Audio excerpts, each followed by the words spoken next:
Hello everyone, आराधना degree college की online classes में आपका स्वागत है। आज हम बीएससी 5th सेमेस्टर के अंदर केमिस्ट्री मॉडल पेपर फर्स्ट को सॉल्व करेंगे, जिसमें फर्स्टली हम क्या करेंगे, पार्ट ए को सॉल्व करेंगे और उसके बाद हम पार्ट बी को देखेंगे। पार्ट ए के अंदर हमारा पहला क्वेश्चन जो है वो बनता है, देखो आपके जो क्वेश्चन बनते हैं पार्ट ए, जो एग्जाम के अंदर आपकी मेन एग्जाम होंगे, यूनिवर्सिटी एग्जाम जो होंगे, उसके अंदर जो आपका पेपर आएगा उसमें आपके दो पार्ट आते हैं उस पेपर में, पार्ट ए और पार्ट बी।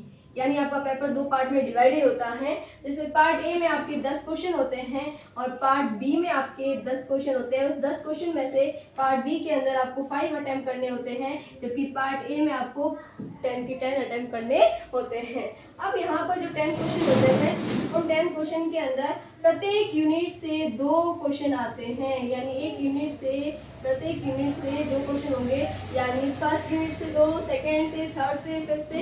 इस तरह से ये जो मॉडल पेपर बनाया गया है, ये आपके जो एग्ज़ाम होते हैं उस एग्ज़ाम को देखकर ही बनाया गया है। यानी एग्ज़ाम के अंदर जो मेन एग्ज़ाम में आपका जो पेपर होता है उसके अकॉर्डिंग ही इसका पैटर्न रखा गया है। तो फर्स्ट हम क्वेश्चन देखेंगे, अवशोषण स्पेक्ट्रम क्या है और उत्सर्जन स्पेक्ट्रम को परिभाषित कीजिए। अवशोषण स्पेक्ट्रम और उत्सर्जन स्पेक्ट्रम क्या है या परिभाषित कीजिए, क्या होते हैं। तो अवशोषण स्पेक्ट्रम क्या होते हैं और अवशोषण स्पेक्ट्रम और उत्सर्जन, यूनिट फर्स्ट से आपका क्वेश्चन है, अवशोषण और उत्सर्जन स्पेक्ट्रम क्या होते हैं। तो अवशोषण स्पेक्ट्रम क्या होते हैं कि ऐसे स्पेक्ट्रम जब आप किसी विद्युत चुंबकीय विकिरणों को किसी सैंपल के अंदर से गुजारते हो, तो वो सैंपल की टेंडेंसी या क्षमता होती है कि वो उन गुजारे हुई विकिरणों को क्या कर देता है, अवशोषित कर लेता है, अवशोषण कर लेता है उन विकिरणों का। तो उस अवशोषण के कारण हमें एक स्पेक्ट्रम मिलता है, और वो स्पेक्ट्रम कैसा मिलता है, का जो चमकीली पृष्ठभूमि होती है उस पर हमें काली रंग की रेखाएं मिलती है या काले बैंड मिलते हैं। और ये काले बैंड किस कारण से मिलते हैं, ये इन विकिरणों के सैंपल के द्वारा, इन विकिरणों के अवशोषण के कारण प्राप्त होते हैं। तो ऐसा स्पेक्ट्रम जिसमें हमें काले बैंड प्राप्त होते हैं, यानी विकिरणों का अवशोषण होता है किसी सैंपल के द्वारा, तो जो स्पेक्ट्रम हमें मिलेगा वह स्पेक्ट्रम क्या कहलाता है, अवशोषण स्पेक्ट्रम। उत्सर्जन स्पेक्ट्रम क्या होता है, उत्सर्जन स्पेक्ट्रम के अंदर जो आपका सैंपल होता है वह सैंपल ही एज अ विकिरण स्रोत होता है। यानी सैंपल या अगर ठोस अवस्था में है और ठोस अवस्था में होने पर इसे गर्म किया जाता है, तो गर्म करने पर ये विकिरण को उत्सर्जित करता है और ये इन विकिरणों को क्या किया जाता है, डिटेक्टर या रिकॉर्डर में रिकॉर्डर करने पर हमें स्पेक्ट्रम प्राप्त होता है। और यहाँ पर जो स्पेक्ट्रम मिलता है वो काली जो पृष्ठभूमि है उस पर या चमकीली रेखा या चमकीली रेखाओं या चमकीले बैंड के रूप में मिलता है। तो ऐसा स्पेक्ट्रम जिसमें चमकीले बैंड मिलते हैं, उन स्पेक्ट्रम को कौन सा स्पेक्ट्रम कहा जाता है, उत्सर्जन स्पेक्ट्रम कहा जाता है, एमिशन स्पेक्ट्रम कहा जाता है। अवशोषण स्पेक्ट्रम का एग्जांपल देखिए तो K2Cr2O7 जो होता है आपको रेड कलर का दिखता है। उसी तरह से आपने कॉपर सल्फेट को देखा होगा तो कॉपर सल्फेट आपको ब्लू कलर का दिखता है। तो यहाँ पर क्या होता है कि कॉपर सल्फेट जो होता है नीले भाग को छोड़कर जो विजिबल लाइट होती है उन पूरे भाग को क्या करता है, विजिबल लाइट का नीला भाग जो होता है उसको छोड़कर पूरे भाग को एब्जॉर्ब कर लेता है, इसलिए हमें ये नीले कलर का दिखाई देता है। और यहाँ पर ये लाल को छोड़कर कंप्लीट पूरा जो दृश्य क्षेत्र है उसको एब्जॉर्ब कर लेता है, इसलिए हम कौन से रंग का दिखाई देता है, लाल रंग का दिखाई देता है। तो इस तरह से हमारे अवशोषण और उत्सर्जन स्पेक्ट्रम होते हैं। नेक्स्ट हम बात करते हैं, नेक्स्ट क्वेश्चन है हमारा, नेक्स्ट क्वेश्चन पर बात करते हैं, स्वतंत्रता की कोटि क्या होती है। तो स्वतंत्रता की कोटि क्या होती है, आपका यूनिट फर्स्ट से ही ये क्वेश्चन है। यूनिट फर्स्ट के अंदर स्वतंत्रता की कोटि, डिग्री ऑफ फ्रीडम जो होता है, देखो कोई अणु जो होता है उस अणु के द्वारा विभिन्न दिशाओं में होने वाली स्वतंत्र गति जो होती है, उस स्वतंत्र गति को कौन सी गति कहा जाता है, स्वतंत्र गति को होने वाली स्वतंत्र गति जो होती है उसे स्वतंत्रता की कोटि या डिग्री ऑफ फ्रीडम कहा जाता है। स्वतंत्रता की कोटि या डिग्री ऑफ फ्रीडम कहा जाता है किसी अणु के द्वारा विभिन्न दिशाओं में, विभिन्न दिशाओं मतलब एक्स वाई जेड, ये जो निर्देशांक होते हैं इन निर्देशांक एक्स एक्सिस, वाई एक्सिस और जेड एक्सिस पर होने वाली स्वतंत्र गति है, उसके माप को हम क्या कहते हैं, स्वतंत्र गति को क्या कहा जाता है, स्वतंत्रता की कोटि। स्वतंत्रता की कोटि या स्वतंत्र गति जो होती है वो 3 प्रकार की होती है, यानी अणु या तो घूर्णन गति कर सकता है तो घूर्णन स्वतंत्रता की कोटि होगी, और अगर अणु अगर क्या करता है, अणु अगर स्थानांतरण करता है तो उसमें स्थानांतरण गति होती है। और इसी तरह से अगर अणु में कंपन प्रदर्शित होता है तो कंपन की स्वतंत्रता की कोटि होती है, यानी जितनी प्रकार की उसमें गतियां प्रदर्शित होती है उतनी ही प्रकार की उसमें कोटि होती है, स्वतंत्रता की कोटि होती है, डिग्री ऑफ फ्रीडम पाया जाता है। तो डिग्री ऑफ फ्रीडम कितने प्रकार का होगा, कौन कौन सा होता है, घूर्णन की डिग्री और स्थानांतरण की स्वतंत्रता की कोटि और कंपन की स्वतंत्रता की कोटि।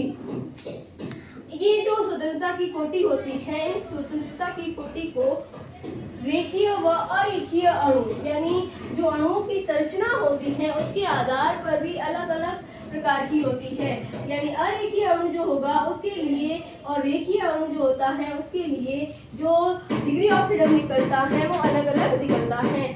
जैसे हम देखें तो जो स्थानांतरण गति होती है, स्थानांतरण की स्वतंत्रता की कोटि जो होती है वो क्या होती है, और घूर्णन की स्वतंत्रता की कोटि होती है, और एक होती है हमारी कंपन की स्वतंत्रता की कोटि। तो स्थानांतरण स्वतंत्रता की कोटि जो होती है वो अरेखीय अणु और रेखीय अणु दोनों के लिए कितनी होती है, 3 होती है।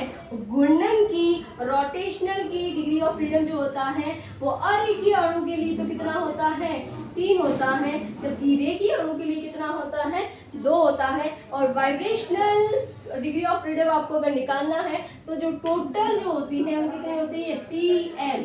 टोटल डिग्री ऑफ फ्रीडम कितना होता है, 3n होता है। और वाइब्रेशनल अगर आपको अरेखीय अणु के लिए निकालना है तो वाइब्रेशनल कितना होगा, 3n-6, और रेखीय अणु के लिए अगर हम फाइंड करेंगे तो वो कितना होता है, 3n-5। और टोटल जो डिग्री ऑफ फ्रीडम होता है चाहे वो रेखीय हो चाहे वो अरेखीय हो चाहे रेखीय हो, दोनों के लिए कौन सा होता है, 3n होता है। और n यहाँ जो होते हैं वो परमाणुओं की संख्या होती है। तो इस तरह से स्वतंत्रता की कोटि क्या होगी, किसी भी अणु द्वारा होने वाली स्वतंत्र रूप से होने वाली गति जिसमें वो ऊर्जा का अवशोषण करता है या उत्सर्जन करता है। स्थानांतरण गति और इस तरह से कितने प्रकार की होती है, transition, rotation and vibrational motion. और ट्रांजिशन मोशन होगा तो ट्रांजिशन डिग्री ऑफ फ्रीडम, और अगर रोटेशन होता तो रोटेशन डिग्री ऑफ फ्रीडम, और अगर वाइब्रेशन हो रहा है तो वाइब्रेशन डिग्री ऑफ फ्रीडम। अब नेक्स्ट क्वेश्चन पे बात करें तो नेक्स्ट है हमारा, घूर्णन स्पेक्ट्रोस्कोपी के लिए स्थायी द्विध्रुव आघूर्ण की आवश्यकता क्यों होती है। हम जब घूर्णन स्पेक्ट्रोस्कोपी की बात कर रहे हैं तो घूर्णन स्पेक्ट्रोस्कोपी के अंदर क्या होगा कि कोई भी जो अणु होगा वो अणु क्या करेगा, किसके साथ इंटरेक्शन करता है, कौन सी विकिरण के साथ इंटरेक्शन करेगा, माइक्रोवेव्स के साथ, सूक्ष्म तरंगों के साथ। और सूक्ष्म तरंगों के साथ अगर इंटरेक्शन हो रहा है तो किसी अणु का यदि म्यू क्या है, 0 है, तो म्यू 0 होने पर वह माइक्रोवेव के साथ, सूक्ष्म तरंगों के साथ इनका इंटरेक्शन नहीं होगा, अनन्य क्रिया नहीं होगी। और अगर इनके साथ इंटरेक्शन नहीं होगा तो हमें स्पेक्ट्रम नहीं मिलेगा, और स्पेक्ट्रम नहीं मिलेगा तो यहाँ पर घूर्णन स्पेक्ट्रम ही प्राप्त नहीं होगा। तो घूर्णन स्पेक्ट्रोस्कोपी कैसे, यानी घूर्णन स्पेक्ट्रोस्कोपी क्या है, स्पेक्ट्रम जो में स्पेक्ट्रम मिला है अणु के घूर्णन के कारण, उसके घूर्णन के जो रोटेशनल के ट्रांजिशन हो रहे हैं उस कारण से यहाँ पर क्या मिलेगा, स्पेक्ट्रम। और स्पेक्ट्रम के अध्ययन को ही हम क्या कहते हैं, घूर्णन स्पेक्ट्रोस्कोपी। तो घूर्णन स्पेक्ट्रोस्कोपी तभी होगी जब mu is not equal to 0 होता है। और द्विध्रुव आघूर्ण, स्थायी द्विध्रुव आघूर्ण इसलिए आवश्यक है क्योंकि अगर अणु का स्थायी द्विध्रुव आघूर्ण नहीं होता है तो जो सूक्ष्म तरंगे होती हैं उनके साथ अणु का इंटरेक्शन नहीं होगा, ये अणु इसके साथ क्या नहीं प्रदर्शित करेगा, अनन्य क्रिया नहीं होगी, यानी एब्जॉर्प्शन या उत्सर्जन जो भी होता है वो नहीं होगा। इस कारण से अगर एब्जॉर्ब ही नहीं करेगा तो वो लोअर से अपर में नहीं जाएगा, और लोअर से अपर में नहीं जाएगा तो यहाँ पर एनर्जी का एब्जॉर्प्शन नहीं होगा और हमें किसी प्रकार का कोई स्पेक्ट्रम प्राप्त नहीं होता है। तो अनुन्नय क्रिया, अणुओं के बीच होने वाली सूक्ष्म तरंग और अणुओं के बीच होने वाली अनुन्नय क्रिया के लिए अणु का द्विध्रुव आघूर्ण होना आवश्यक होता है। इसीलिए Cl2 जैसे हो गया, H2 हो गया, N2 हो गया, ये घूर्णन स्पेक्ट्रम प्रदर्शित नहीं करते हैं। नेक्स्ट क्वेश्चन है हमारा घूर्णन स्पेक्ट्रोस्कोपी। जो घूर्णन स्पेक्ट्रम मिलता है, यह घूर्णन स्पेक्ट्रम विद्युत चुंबकीय स्पेक्ट्रम के किस क्षेत्र में प्राप्त होता है।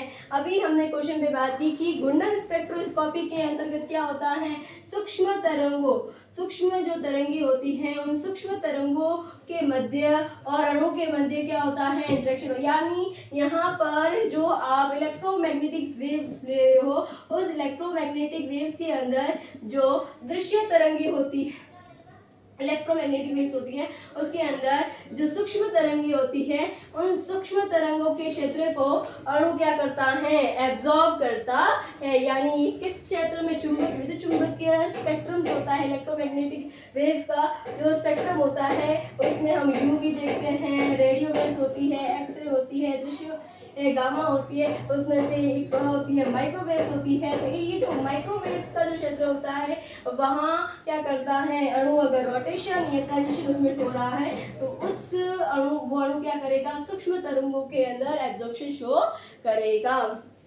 नेक्स्ट क्वेश्चन है हमारा पी व आर शाखा क्या होती है। पी शाखा व आर शाखा क्या होती है, ये हमारा थर्ड यूनिट से क्वेश्चन है, जो होती है कंपन स्पेक्ट्रोस्कोपी। कंपन स्पेक्ट्रोस्कोपी है, उस कंपन स्पेक्ट्रोस्कोपी से ये क्वेश्चन बनता है पी व आर शाखाएं क्या होती है। तो पी शाखा, आर शाखा और एक होती है क्यू शाखा। पी शाखा क्या होती है, जिसमें डेल्टा जे की वैल्यू क्या होती है, +1। आर शाखा क्या होती है, जिसमें डेल्टा जे की वैल्यू हमारे पास क्या होती है, -1। और क्यू शाखा क्या होती है, जिसमें डेल्टा जे = होता है 0। यानी पी शाखा क्या होती है, कंपन स्पेक्ट्रोस्कोपी में पी शाखा क्या होगी, ऐसी विकिरण, जब आप इन्हें क्या कहते हैं, प्रारंभिक विकिरणों को अणु पर डालते हो, तो अणु पर डालने पर यदि जो आपको अपवर्तित या परावर्तित या कह सकते हैं जो उत्सर्जित, क्या कह सकते हैं, जो उत्सर्जित विकिरणें आपको मिलती हैं कंपन स्पेक्ट्रोस्कोपी के अंदर, अगर उनकी आवृत्ति का मान क्या होता है, अधिक होता है, तो वो कौन सी शाखा होती है, पी शाखा। और यदि वो आवृत्ति जो होगी वो क्या होगी, कम होगी, तो वो क्या हो जाएगी, आर शाखा। और यदि आवृत्ति का मान क्या होता है, इक्वल होता है किसके, आपतित विकिरण और उत्सर्जित विकिरण की आवृत्ति समान होती है, तो वो कौन सी होती है, क्यू ब्रांच। यानी यदि डेल्टा जे = 0 है और एक होता है डेल्टा जे की वैल्यू +1 और एक हो गया डेल्टा जे = +1 और एक हो गया हमारा डेल्टा जे = -1। अब अगर -1 है तो आर है ब्रांच मिलेगी, और डेल्टा जे अगर +1 है तो हमें क्या मिलेगी, पी शाखा मिलती है। तो ऐसे उत्सर्जन इनमें क्या होता है, डेल्टा जे क्या मिलता है, ट्रांजिशन जिसमें डेल्टा जे +1 मिलता है वो पी शाखा कहलाती है। और ऐसा क्या कह सकते हैं, ट्रांजिशन कंपन स्पेक्ट्रोस्कोपी के अंदर जिसमें डेल्टा जे की वैल्यू आपके पास -1 आती है वो आर शाखा। और बाकी कौन सी होती है, जिसमें डेल्टा जे = 0 होता है, वो कौन सी होती है आपके पास, क्यू शाखा होती है। नेक्स्ट हम बात करते हैं ओवरटोन बैंड। ओवरटोन बैंड क्या होते हैं, तो कंपन स्पेक्ट्रोस्कोपी के अंदर जब आप अनावर्ती, कंपन स्पेक्ट्रोस्कोपी के अंदर जब आप अनावर्ती दोलक के लिए, अनावर्ती दोलक जो होता है, अनावर्ती दोलक के लिए क्या निकालते हो, कंपन ऊर्जा स्तर निकालते हो। तो कंपन ऊर्जा स्तर निकालने पर आपको कुछ बैंड मिलते हैं, जिसमें हम देखते हैं कि ऐसा होगा कि अणु जो है V = 0 से V = 1 में ट्रांसमिट होता है, या V = 1 से V = 2 में ट्रांसमिट, 0 से 2 में ट्रांसमिट हो सकता है, या 0 से कहाँ हो सकता है, 3 में। तो जब 0 से 1 में जाता है तो जो हमें बैंड मिलता है उस बैंड को कहा जाता है फंडामेंटल बैंड। और जब V = 0 से या 2 में जाता है तो यहाँ जो बैंड मिलते हैं उस बैंड को कौन सा बैंड कहा जाता है, ओवरटोन बैंड कहा जाता है, ओवरटोन बैंड कहलाते हैं। यहाँ पर ये जो बैंड होता है यानी आपका delta V is equal to जब +2 -2 या delta V is equal to आपका +-3 आता है, तो यहाँ ये जो बैंड होते हैं इन बैंड को कौन सा बैंड कहा जाता है? ओवरटोन बैंड कहा जाता है। और ओवरटोन बैंड की वैल्यू जो हमारे पास आती है वो 1 - 3xc आती है, ओमेगा 2e आती है, 2 ओमेगा ई आती है सेंटीमीटर इनवर्स। तो इस तरह से हमारे पास और हमारे पास जो फंडामेंटल जो बैंड मिलता है उस फंडामेंटल के लिए हम निकाले थे, तो हमारे पास क्या आई थी? 1 - 2xc ओमेगा बार ई हमारे पास क्या आई थी? Centimetre inverse. जो स्पेक्ट्रम लाइन की जो कंपन की स्पेक्ट्रम लाइन है वो क्या आई थी? 1 बैंड जो मिला था वो मैं क्या मिला था? 1 - 2xc ओमेगा ई। और यहाँ पर x क्या था? अनावृत्ति दोलक का स्थिरांक। तो इस तरह से जो +2 - 2 या डेल्टा V इक्वल टू +-3 मिलता है, तो ये जो बैंड होते हैं यानी जब V से 0 से 2 में अगर ट्रांसमिट होता है या 0 से 3 में ट्रांसमिट होता है तो जो बैंड मिलेंगे वो कौन से कहलाते हैं? ओवरटोन बैंड कहलाते हैं। नेक्स्ट हमारा क्वेश्चन जो बनता है वो है रमन प्रभाव क्या है? ये हमारा 4th यूनिट है। 4th यूनिट से क्वेश्चन बनता है कि रमन प्रभाव किसे कहते हैं या रमन प्रभाव क्या होता है? तो रमन ने सीवी रमन ने अपनी सिद्धांत दिया। रमन ने कहा कि जब आप किसी अणु के अंदर क्या करवाते हो, उस अणु पर किसी विकिरण को आपतित करवाते हो, तो विकिरण को आपतित करवाने पर वह विकिरण को क्या कर देता है? विकिरण टकरा कर या कह सकते हैं यहाँ से विकिरण वापस क्या हो जाती है? परिकिणित हो जाती है, स्कैटरिंग हो जाती है। अब यहाँ पर जो ये विकिरण परिकिणित हुई है, यहाँ इस विकिरण की आवृत्ति या तो क्या हो सकती है? ये हो गई h0 और यहाँ पर क्या जो ऊर्जा होती है, ऊर्जा कितनी होगी? h0। और ये जो परिकिणित हुई है विकिरण उसकी ऊर्जा भी क्या हो? h0 हो। तो यहाँ पर इस प्रकार का जो यहाँ मिलेगा यानी जब delta E is equal to initial और delta E is equal to final क्या हो? इक्वल हो, तो इस प्रकार के जो प्रभाव या इस प्रकार की जो विकिरण मिलने पर इसे कहा जाता है रेले परिकिरण। इस प्रकार का जो परिकिरण होगा इसमें इनिशियल एनर्जी फाइनल एनर्जी के इक्वल होती है, तो इस प्रकार का प्रकीर्णन कौन सा प्रकीर्णन कहलाता है? रमन स्पेक्ट्रोस्कोपी में रेले प्रकीर्णन कहलाता है। और अब अगर हम बात करें रेले प्रकीर्णन कहलाता है। और अब यहाँ पर या तो डेल्टा V0 जो है या तो बढ़ जाता है प्रकीर्णन के बाद या घट जाता है, या यानी इसके अंदर परिवर्तन अगर आता है, आपने जो आपतित प्रकाश डाला है, आपतित विकिरण की जो ऊर्जा है और प्रकीर्णित विकिरण की जो ऊर्जा है उसमें अगर या तो कमी होती है या वृद्धि होती है, तो यहाँ पर ये जो इस प्रकार का कॉलिजन कब होगा? जब इनइलास्टिक कॉलिजन होता है, तब या तो डेल्टा H न्यू नॉट में क्या हो जाएगी? वृद्धि होगी या कमी होती है, यानी परिवर्तन हमें देखने को मिलता है। तो यहाँ पर दो प्रकार की लाइनें देखने को मिलती है, एक तो मिलती है स्टॉक लाइन और एक होती है एंटी स्टॉक लाइन, प्रति स्टॉक लाइन, प्रति स्टॉक लाइन। अब जब अगर यहाँ से एनर्जी लेवल, ये अगर कोई एनर्जी लेवल है और एनर्जी लेवल ये हो गया हमारा 0 और ये हो गया एनर्जी लेवल 1 और एनर्जी लेवल 2, तो यहाँ पर कोई अणु इलेक्ट्रॉन जो है यहाँ है और यहाँ से एनर्जी को एब्जॉर्ब करके कहाँ चला जाता है? एनर्जी लेवल 3 में चला जाता है और फर्दर वहाँ से कहाँ आता है? ट्रांसमिट होकर यहाँ एनर्जी लेवल 1 में आ जाता है। तो अब इसके पास जो एनर्जी थी उसकी तुलना में अब क्या बढ़ गई? एनर्जी, आपने इसको एनर्जी दी और जब वापस ये आ रहा है तो यहाँ पर एनर्जी लेवल 1 में ही ट्रांसमिट हुआ। इसका मतलब इतनी एनर्जी, ये डेल्टा ई अगर हम माने तो इतनी एनर्जी इसकी क्या हो गई? ज़्यादा हो जाती है। जब इसकी एनर्जी जो आपतित विकिरण है और जो प्रकीर्णित विकिरण है उसकी एनर्जी में जो प्रकीर्णित विकिरण की एनर्जी जो होती है वो बढ़ जाती है, यानी फ्रीक्वेंसी जो है उसका मान अधिक होता है, तो जो लाइनें हमें मिलती हैं उन्हें क्या कहा जाता है? Stock line. और अगर एनर्जी के वैल्यू के मान में अगर कमी आती है, यानी मॉलिक्यूल कहाँ पर है? कल्पना करें कि मॉलिक्यूल कहाँ पर, इमेजिन करें कि यहाँ पर है, एनर्जी लेवल 1 में है और एनर्जी एब्जॉर्ब करके ये एनर्जी लेवल 3 में जाता है, वहाँ से ट्रांसमिट होके एनर्जी लेवल 0 में आ जाता है। यानी यहाँ पर जो इसकी एनर्जी थी, अब जब आपतित विकिरण की तुलना में पहली जो फाइनल एनर्जी थी उसकी तुलना, सॉरी इनिशियल जो एनर्जी थी उसकी तुलना में फाइनल एनर्जी क्या हो गई, कम हो गई। तो ऐसी जो लाइनें होती हैं उन्हें कहा जाता है प्रति स्टॉक लाइन। और ये जो एनर्जी के अंदर जो चेंजेस आ रहा है, इस प्रभाव को कहा जाता है रमन प्रभाव। ये जो प्रभाव कहलाता है, ये क्या कहलाता है, रमन प्रभाव कहलाता है।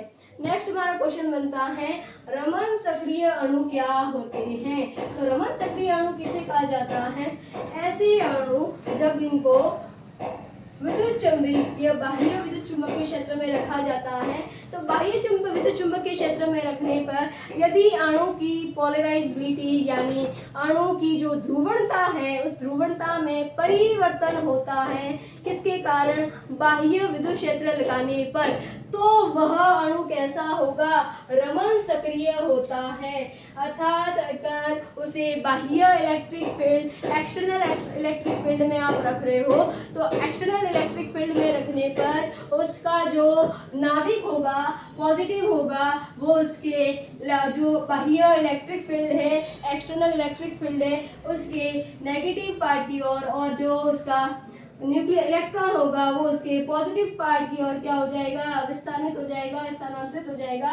तो इस तरह से जो ये सेपरेशन होगा, जिससे हमारे पास दो पोल डेवलप हो जाएंगे, एक पार्शियल नेगेटिव और एक पार्शियल पॉजिटिव। यहाँ पर यानी प्रेरित द्विध्रुव आघूर्ण आ जाता है। किस कारण से आ रहा है, ध्रुवणता किस कारण से हो रही है, बाह्य विद्युत क्षेत्र के कारण। तो ऐसे अणु क्या कहलाते हैं, रमन सक्रिय अणु कहलाते हैं। नेक्स्ट हमारा क्वेश्चन है sigma to sigma star, pi to pi star and N to pi star क्या होता है, ये संक्रमण क्या होते हैं, समझाइए या परिभाषित कीजिए।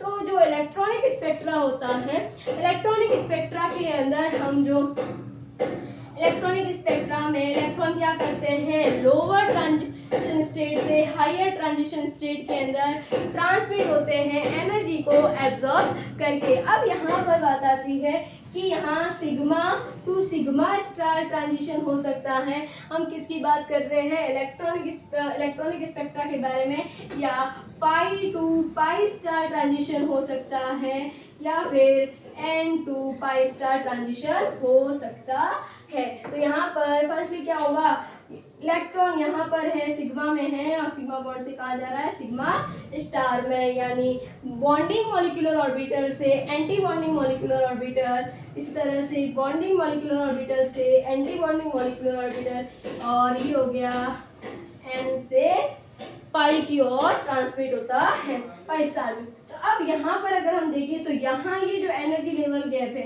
यानी sigma to sigma star energy level, यहाँ जो संक्रमण होता है सिग्मा टू सिग्मा स्टार संक्रमण, इसमें एनर्जी लेवल गैप ज़्यादा होने से यह उच्च यूवी पर एब्जॉर्प्शन शो करते हैं। और दूसरा अगर हम बात करें तो एनर्जी का मान ज़्यादा है तो विकिरण के अंदर लैम्बडा का मान क्या होगा, कम होगा। यानी सिग्मा टू सिग्मा स्टार जो ट्रांजिशन होता है उच्चतम एनर्जी और निम्नतम तरंग दैर्ध्य वाली विकिरणों का होता है, और ऐसा उन अणुओं के अंदर होगा जो कैसे होते हैं, संतृप्त अणु होते हैं। और संतृप्त का मतलब होता है जिनमें सिंगल बॉन्ड प्रेजेंट होते हैं। नेक्स्ट हम बात करें सिग्मा टू के बाद में पाई टू पाई स्टार ट्रांजिशन। तो पाई टू पाई स्टार जो ट्रांजिशन होगा, उस पाई टू पाई स्टार ट्रांजिशन के अंदर सिग्मा टू सिग्मा स्टार के ट्रांजिशन के कंपैरिजन में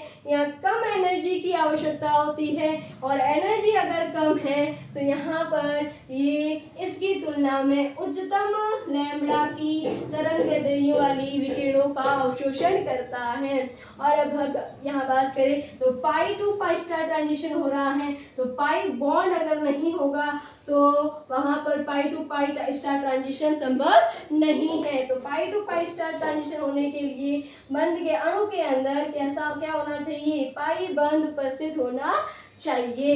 नेक्स्ट हम बात करें यहाँ पर N2 पाई स्टार ट्रांजिशन। N2 पाई स्टार ट्रांजिशन की बात करें तो हमने जो दो ट्रांजिशन देखे उसमें से सबसे कम एनर्जी की जो आवश्यकता होती है वो किसके लिए होती है, N2 पाई स्टार ट्रांजिशन में होती है। और N2 पाई स्टार ट्रांजिशन के अंदर सबसे कम एनर्जी यानी यहाँ पर ये उन विकिरणों का अब्जॉर्प्शन करता है जिनकी तरंग दैर्ध्य का मान उच्च होता है, यानी ये उच्चतम तरंग दैर्ध्य वाली विकिरणों का अवशोषण करता है। और N2 पाई स्टार ट्रांजिशन किसमें होगा, जिसमें अयुग्मित इलेक्ट्रॉन के साथ पाई बंध और पाई बंध के साथ अयुग्मित इलेक्ट्रॉन उपस्थित होते हैं, अनपेयर्ड इलेक्ट्रॉन पाए जाते हैं। तो ये होता है हमारा sigma 2 pi 2 and N2 pi star transition. Next हम बात करते हैं हमारा लास्ट क्वेश्चन। लास्ट जो है क्वेश्चन है हमारा क्वेश्चन नंबर 10।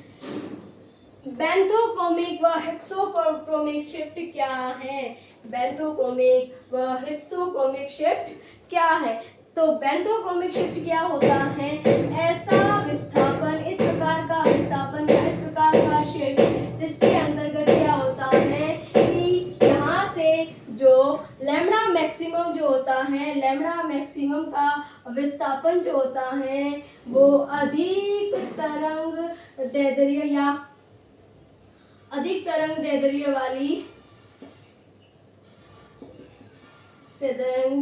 वाली विकिरणों की ओर हो जाता है, यानी लैम्बडा मैक्सिमम का विस्थापन उन विकिरणों की ओर हो जाता है जहां पर तरंग दैर्ध्य का मान उच्चतम होता है, उसे कहा जाता है बेंथोक्रोमिक शिफ्ट। और हिप्सोक्रोमिक के अंदर क्या होगा, ये जो अवशोषण बैंड है, अवशोषण बैंड का विस्थापन कहाँ पर हो जाता है, अवशोषण बैंड का विस्थापन निम्न तरंग दैर्ध्य वाली विकिरणें जो होती हैं, यानी लैम्बडा मैक्सिमम निम्नतम तरंग दैर्ध्य वाली विकिरणों यानी